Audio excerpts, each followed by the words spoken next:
Burn the Box, a portal to the world of hidden truths and untapped power.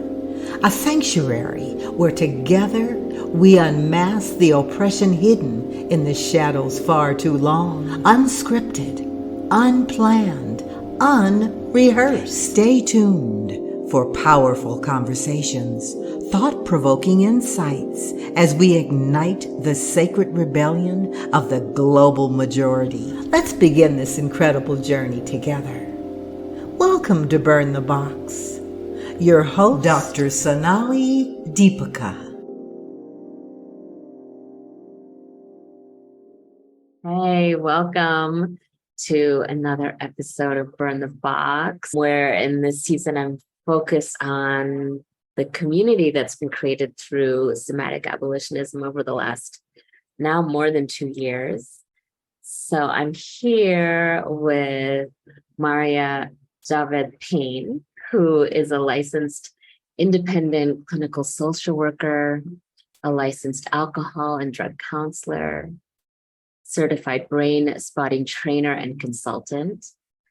And in her practice, she offers somatic psychotherapy, brain spotting therapy, and psychedelic assisted therapy. She's the owner of Awaken Consulting Services and co-owner of the Institute for Integrative Therapies, where she utilizes somatic abolitionism and other embodied practices to support clients and colleagues alike in building strong community and a return to healthy roots. She teaches somatic trauma therapy courses internationally and is known for the trauma intensives that she offers. Yay, welcome. Thanks for having me. It's So good to be with you. So as I'll just mention, as we've talked about, this is just like a flow in our time in somatic abolitionism. Something that really came through was this process of emergence where we can be with and we can, as Rasmus says, temper our nervous systems to allow for things to emerge. Like it doesn't have to be, it's not about something scripted. It's not about having a list of questions, because I don't. I love that. So it's just about allowing a flow. I'm curious just to get us into this moment, to what's present. I'm curious what's alive for you now and in your life and in your world with regards to this idea of burning boxes, of expansion, of how somatic abolitionism has affected you in your work and in your life. Yeah, absolutely. I think my entire life has been burn the box. Yes. Take our pick on what to talk about. I've never lived very well in any box that I was put in. That might be the Aquarius stellium that I am. I love it. Pushing beyond the limits. But I think what's alive in present time and place right now is really this felt sense of being on the precipice of something. And I feel like we are hopefully collectively shifting in humanity and going into a place in time now where we're focusing more on community and connectivity and humanitarianism, and really going beyond the confines of some of the structural barriers that we've lived in. So in my work and in my life, how that shows up is in constant inquiry. So constant self-reflection and evaluation, and really observing with that emergence viewpoint of what's happening here right now, without having any kind of preconceived notions about what needing to make sense of things. With my clients, I do this a lot. And just really being with the body and the spirit and what is right now. And I think that presence is, and consciousness is probably really core to everything that I am and try to bring out into the world, is this place of deep observation of what's happening inside and outside of me. So I don't know if that makes sense, but that's what I've gotten out of connecting with somatic abolitionism in the community. Once you go through a process like that with a group of people, you can't unknow it. Like, it's in. Yes. Yeah, so you probably experienced that too, is the eye cannot unsee anymore. And frankly, it's really positive and empowering, and it's also really challenging, because then we're needing to make decisions about how to mobilize that energy in an effective and useful way that can compound healing and not getting mired in the overwhelm of the senses sometimes, right? So that's what's top of mind for me right now. Top of my heart is being in this precipice of, I feel like something big is about to shift. There's massive shifts happening in my life and professionally, and not being able to see across the cliff right now, and the being with that unknowingness. Yeah. For sharing all of that. Yeah, I really feel that with you about, well, so much of what you said, but that the precipice and not being able to unsee and unknow after we've been in a pretty extensive process in community. Like, it was our own individual, but then smaller communities, and then the larger group. That just made me think of what you're talking about, this importance of being in communities, because I think, as we know, there's such an individualistic culture that we're in, where it's just about the individual and getting ahead and doing the things. And once you start to unlearn that, and I don't know, for me, I'll just speak for myself, like, there's an awareness of the power of doing things in community and having resonance with someone else, like being witnessed by other people and witnessing them and making these shifts where we can experience it at a very subtle level in our bodies. It was something very new for me, having done this. I'm sure most of us have, which is like education, and it's always so individualistic.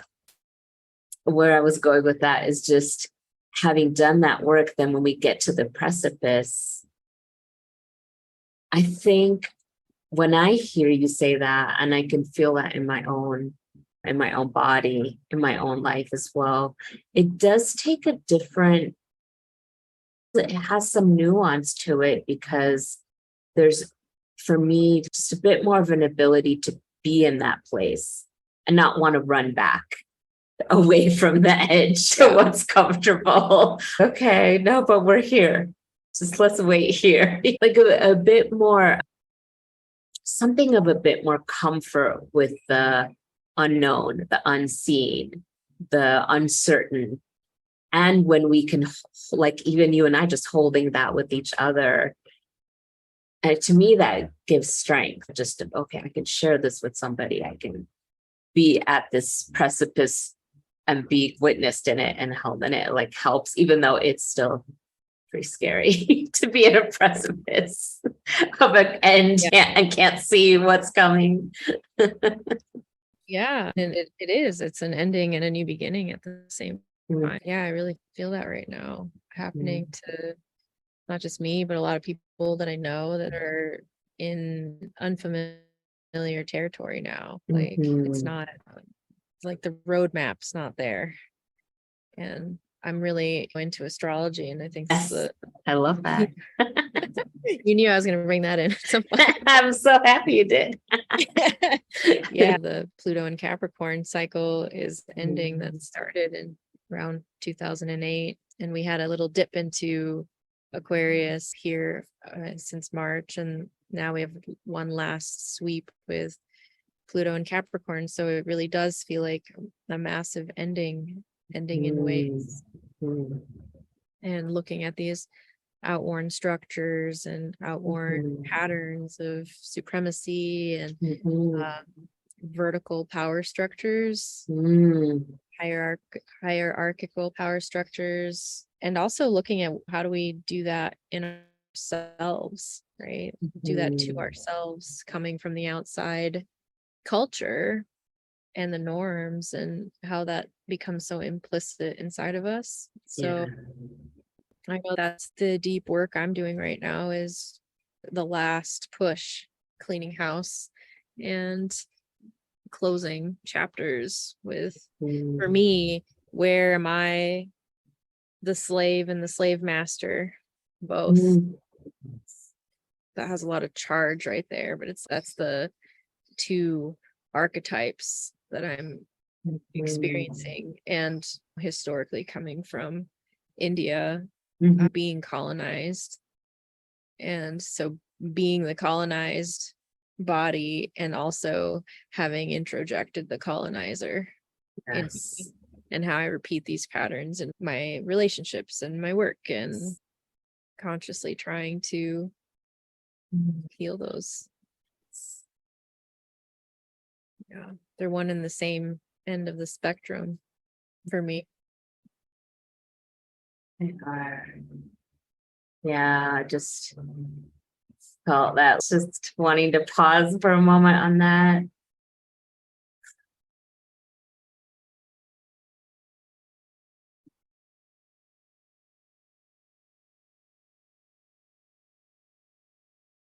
Yeah. I really appreciate you speaking to that, because that's something that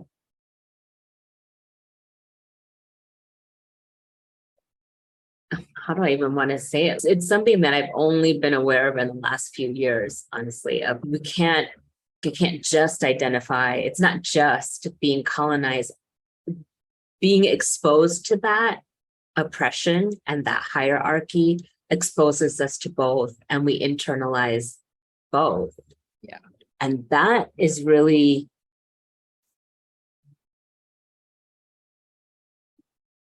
for me, understanding and becoming aware that how that hierarchy has been internalized. Like, now it's not even about me speaking to this happening or that happening, or noticing, oh, this person's a colonizer, this is what's happening, but having the awareness that, oh, now I've brought it inside myself. I'm doing it to myself all the time, probably without realizing, in the judgments, in the reactions, in ways of holding myself back. Yeah, that holding the victim and the perpetrator, both. Yes. When we're exposed to it, we're holding both. Yeah, absolutely. Yeah. It's a deep ancestral piece of work that's really actively engaging with right now, and making strides and doing the somatic process where you hit it inside and you feel it, when learning how to expand and stretch to hold it, and then allowing that noticing and observation to helping it move. But I think that these themes are really alive right now, probably for many of us. Like, how have we been enslaved? How are we enslaving ourselves? And how do we liberate from that? And my understanding is that the way through is through the body, in this dimension that we're in right now, moving that trauma story, the history, all of that through the body. And in my practice, I do a lot of ancestral healing work. And so oftentimes, like when I'm working with folks, it's not just the person in front of me, but all of the other ancestors and beings are there. And that's really the work that I'm called to. You might sense the quality of my voice and my energy and how slow it might feel, slow and deep. And that's because there's a level of rootedness in all of those dimensions that we're tending to in the process. I have to not be I have to really own that that's who I am. Slow and deep. I was like, Slow and deep. yeah. Yeah. I think that frightens some people. Yeah. The silence or the depth helping to, for some folks, it's like, all right, I'm all in, I'm ready to go. And for other folks, it's dipping your toe in first, testing the water in that kind of a space. Yeah. I don't think many of us are conditioned into slow and deep. No, I like the deep end of the pool, that's for sure. Me too. Me too. Yeah. We're not going to be in the kiddie pool. We don't want to be touching our feet to the bottom, right? That's a bit too safe, perhaps, or familiar, or inside the box. There you go, inside the box. Yeah. Yeah, something that's really come out of this process that we've been in, and then being able to sit with people one-on-one is like that ability to pause and that ability to slow down, because that's where we can allow for that emergence to happen, or just to be observing what's going on, to not override, to not miss something that perhaps could feel uncomfortable or unfamiliar or unknown, like the edge of the precipice, but just to be in it as a process. I mean, I think it's yeah, and I am a true believer that the body knows exactly what to do if we let it. So if we give it what it needs, it knows exactly how. So like in brainspotting and in psychedelic assisted therapy, really returning the sovereignty back to the physical form, and then also the mind and the spirit form. But the body has really been neglected. If we think about Mother Earth as a body, how what we're doing to her, we're doing to ourselves. And so my work is really centered on centering the body as a way of remembrance and reclamation in the trust that like we all have what we need inside. And how do you really embody that state of trust and peace in the midst of, like in trauma processing, in the midst of the storm of the old pain that's coming out. So not only through somatic abolitionism, but some of the other somatic practices that I've trained in and energy practices, really my goal is to offer a very regulated, very rooted nervous system and body as somebody goes through a portal like that. Because it's a portal. And I would describe it as a death portal when we do our own healing work. That's something, anytime we make a change, something in us has to die in order for it to change. Like there's life and death are connected and change is continuous. And so when something moves in the cycle of life and death together, there's change, and it means needing to let something pass on to go into the next step of life. So that's really the portal energy that I'm holding in the spaces that I occupy and have the privilege to hold for others. So yeah, I don't know. It's just emergence right now. Yeah. Yeah. Emergence, that's through death, he said. Mhm.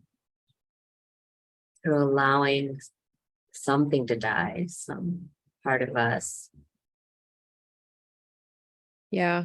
Yeah. And I think when people go through a healing process and that surrender and letting go, you really are actively taking a step towards practicing also your own death. And the more practice we get in change, how to change and heal, the more ready we are for that final frontier from the earth realm into the next realm. But it's really fascinating to be in that place of teaching people how, and teaching them they can trust and surrender into that.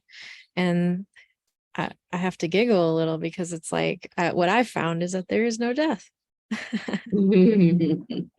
It's not what we think it is. And I think people might experience that when they're doing processing something that's very, very painful and challenging, where the body reaction is to move away from it and recoil from the pain.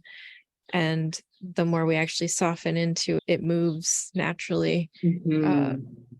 And honoring each little step that takes. It's not wrong to recoil or pull away. That's absolutely natural, but teaching the body to remember how to surrender it's a pretty powerful thing. Yeah.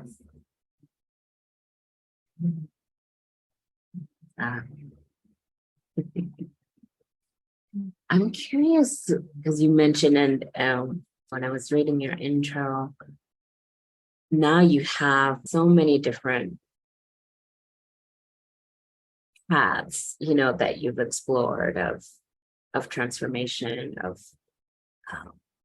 awakening, all of this. Is it all coming together now into your like awaken, work, or are you kind of choosing different modalities depending on the situation? Perhaps people are coming to you for certain things. Yeah, I would say that it's all headed into one form. Yeah. I still feel a split. So even as we're talking, in my body, my being of, oh, here's the way that I present to the world. Okay, I'm a therapist, I'm a business owner, I'm a teacher, educator. And so that's really like public facing. And then that gets mainstreamed. And all of what comes with those job descriptions and what they're supposed to be like, and the rules and regulations that box them, right? The boxes. Yeah, exactly. There it is. And then there's a deep, sacred part of me that absolutely shows up in those spaces. Absolutely. But it's more hidden.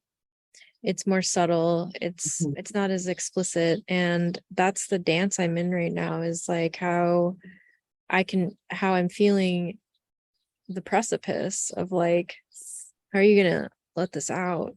Because you're only being half of you. And that's scary. There's a lot of fear in like showing who you really are publicly. I have, close friends and, people who are in my life absolutely know these parts of me and know that they're forward facing, but the energetic and the shamanic and moving through the world as a really old spirit is something that I walk with guardedness. And there's a sensitivity that comes with having been on the planet for a really long time. I'm 33 years old, but I'm like, no, I'm not.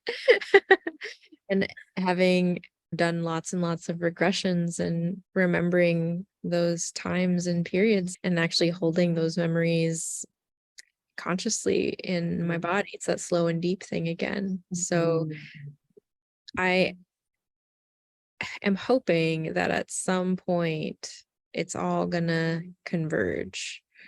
I don't know what it's gonna look like. I don't know when, but I do feel that it's going in that direction. And my mom always said this to me, and her father used to say this, my grandfather, that nothing you ever learn goes to waste.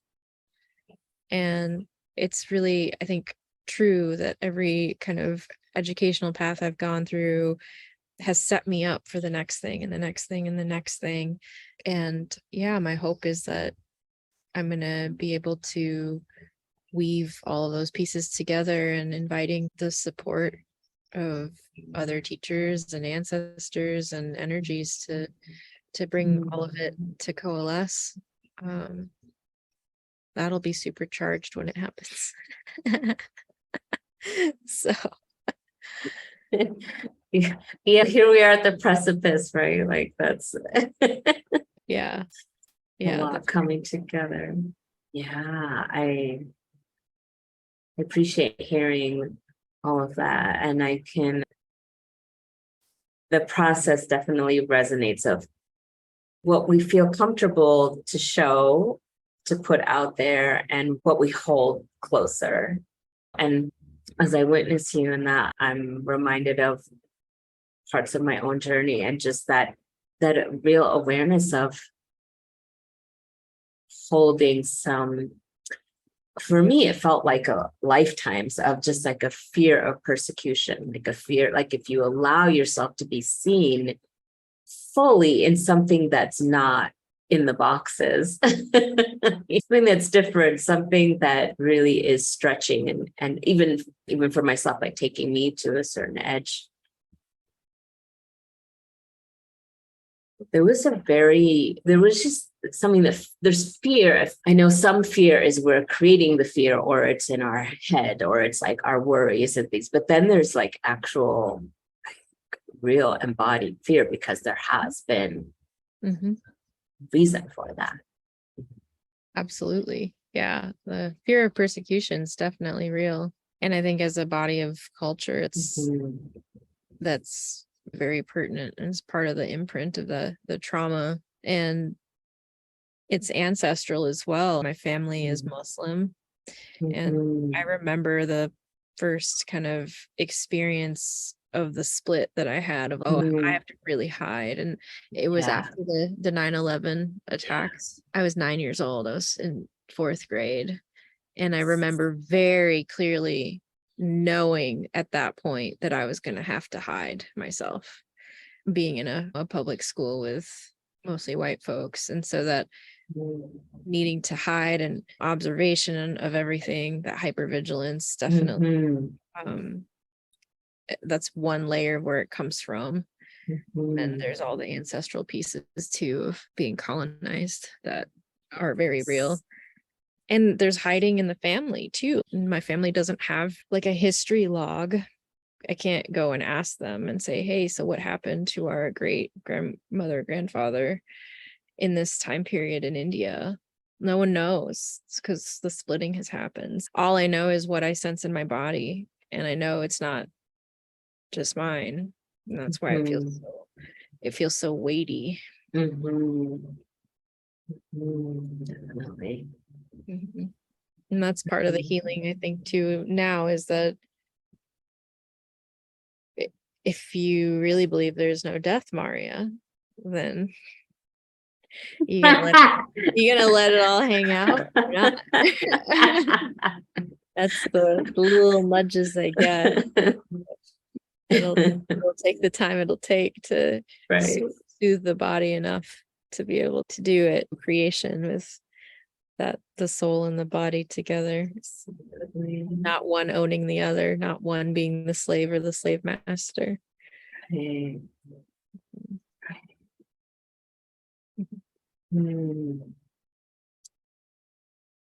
could talk to you for hours. And since on my end, living in Mexico, the power went out for an hour. So we late start, but I really want to honor your time. I know you have a client coming. I just want to thank you so much. I would love to, we could talk about continuing this, but I also want to give you an opportunity just to share anything that's coming. We don't know exactly when this is coming out, but anything you want to share about any of your offerings, or how to reach you. Yeah, sure. that? Yeah. I offered somatic trauma therapy intensives. And so what I'm doing in that is I see clients from all over the country or in Minnesota where I'm based, and Mhm. folks will come to my office and we work together for about 30 hours in a week, every day, 5 to 6 hours a day. And we're doing a mix of brain spotting, energy work, regression work, anything that shows up for that person if they're seeking it. So there's really a lot of different options to choose from, but we are going deep. And so it's helpful for folks that an hour of therapy every week isn't doing it and it's spread over Mhm. time. We're going to do 9 months of therapy in a week. And what that can do is allow us to really drop into the core of where the issues and concerns are living, and then give us enough time to actually start to heal that core and emerge into something new. Mhm. I have a wait list for those right now until next year, but that's my favorite work to do, is the deep work, walking with somebody for a period of time who's really stuck. Dealing with PTSD and addictions are some of the core pieces that I work with. Mhm. And the other clinic, I at IIT, Institute for Integrative Therapies. So I'm the chief clinical officer there, and I've had the privilege of being able to create a community of therapists there. We have 23 therapists now as of last October, and that's a really beautiful, beautiful gathering space that's emerging right now. Mhm. So we have people coming in from different walks of life, and there's an energy of, honestly, unconditional love, which is Mhm. hard to find in a workspace. Folks have their own autonomy, yet we're grounded together in doing this work of hoping that we can help alleviate the suffering of folks who are struggling with mental illness with medicines, and knowing that the greatest medicine of all is really our hearts. That's a amazing space that's emerging right now, and being able to share more and more of myself there is this walk and dance. And I do full psychedelic sessions with ketamine right now because that's what's legal in Minnesota. But as psilocybin and MDMA are legalized, we'll be facilitating those sessions as well.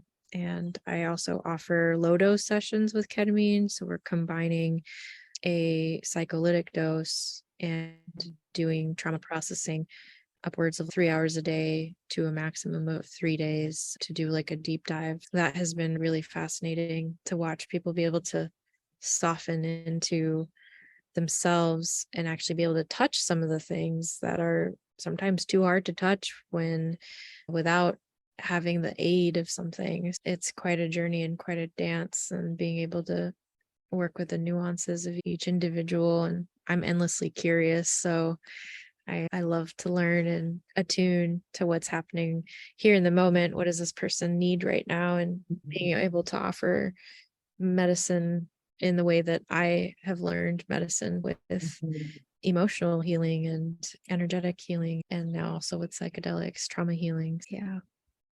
And Wow. yeah, Go folks want to ahead. Go reach ahead. out, they can go to my website. It's Mhm. awakenconsultingservices.com or it-mn.com, and Mhm. check us out. You said Awaken Consulting Service. I'll include all of that, but I just wanted to Yeah. make sure that. Thank you so much. I can hear the depth, the depth in your work. You're not in the shallow end. If you want the shallow end, this isn't the work. Oh, I tell people that Yeah. I'm not good at being in the shallow end. And it doesn't mean I'm going to throw people into the deep end either, but there does need to be a willingness to go to the core. Otherwise, I'm wasting your time. And I don't want to waste your time. There's no time to waste. So it's not for everybody, but for people who are really at their own precipice. Yeah. I'll meet you there. Oh, thank you so much. Yeah. Thanks for having me. Like I said, we'll have to talk about if we want to meet again, because this cut was a little shorter due to power outage. on the full moon. Here we are. Happens. Oh, but yeah, thank you. I'm so grateful. And of course, we're in touch, but I appreciate that your willingness to try something different. Absolutely. Yeah. I was curious. Yeah, I know. What is this? What are we doing? Okay, I'll send you to your client. Thank you, Mariya. Thanks, Molly. It's always good time. All right. See you soon.